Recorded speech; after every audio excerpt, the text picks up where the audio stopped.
Welcome back to this YouTube channel, Maru's Tech. In today's tutorial, I'll guide you through how you can buy 30 minutes on Airtel Uganda at 300 Ugandan shillings.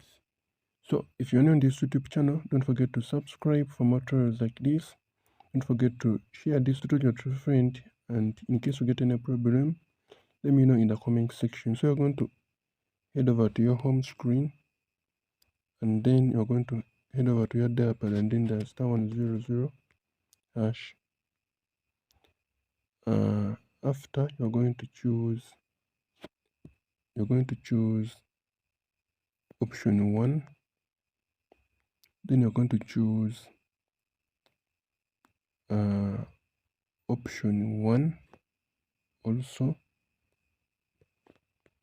then you will choose option 5, and then you'll be selecting option 1, then you will choose the mode of payment, and that is it. Let us meet in the next tutorials. I'm Maru's Tech, and I sign out.